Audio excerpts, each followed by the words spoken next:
Hey, church family, so glad that you're here today. Hey, we are having a conversation right now about worship and what does worship mean? What is God's heart for worship? And why do we do as a church some of the things that we do? And so I thought it would be helpful to bring Pastor Rachel here. But first, I'd love all of us to hear a little bit of your story and how God captured your heart for worship. Yeah, so I actually fell in love with worship in youth group through youth band and through being involved with that. And I had a key pastoral figure in my life who came and mentored me to become a worship leader. And so I started when I was about 16, and I served Here at the church. Yeah, here at First Christian at the time. But and yeah, so I've served in this church for a long time, and it's been amazing.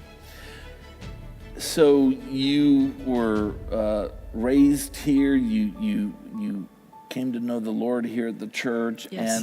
And so tell us a little bit about what happened from there. Did you felt a call to go into worship ministry? Mm-hmm. Did you go to school for that? How did you become on staff at the church? Yeah, so I did go to school at Liberty University. I got a degree in worship and songwriting. And when I graduated, I still had such deep roots here that I was offered a residency. And so I came in, I was a resident, and then I came on staff after a year of being a resident as an associate. And then I've served at Union Cross campus, and now I get to be in my role now to oversee both campuses of worship. What do you hope when people come to the Crossing Church at either of our campuses?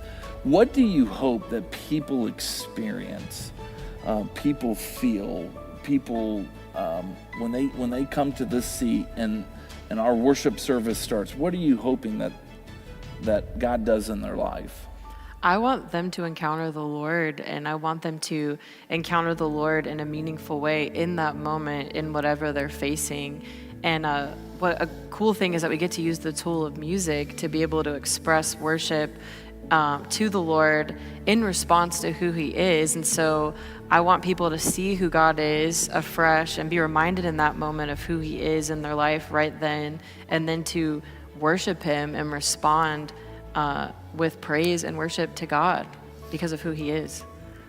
One of the things, though, that people have asked when we did a survey was things like, why do we have music so loud? Or why do we have the lights the way we do? Or why do we do some of the things that we do? Yeah, so it's an expression of worship to God. So it's perfectly natural to have preferences. We all do, because music is a heart language, right? Music and production and art, those are all heart languages. But the point is that worshiping God should supersede all of our preferences. And it's important to remember that we exist in a body and we meet to worship as the body of Christ. But we are called to be people who are consumed by God. And Right. And I know that's on your heart to try to create environments every single week where people can encounter the living God. And it's about Him, and it's about, Him receiving glory, which sometimes means my preference needs to take, the seat over here and kind of get out of the way of me worshiping God, because God is worthy of worship. Rachel, what would you say is God's heart for worship?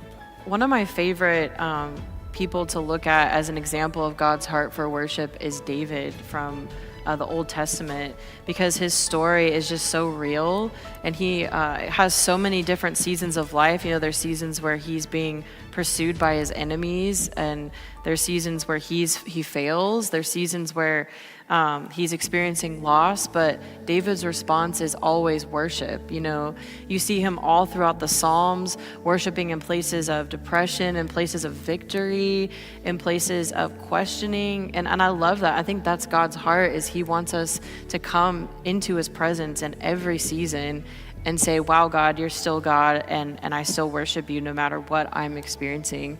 I just want to say, one of the things I love about Rachel is that she, on the platform and off the platform, she is the same person.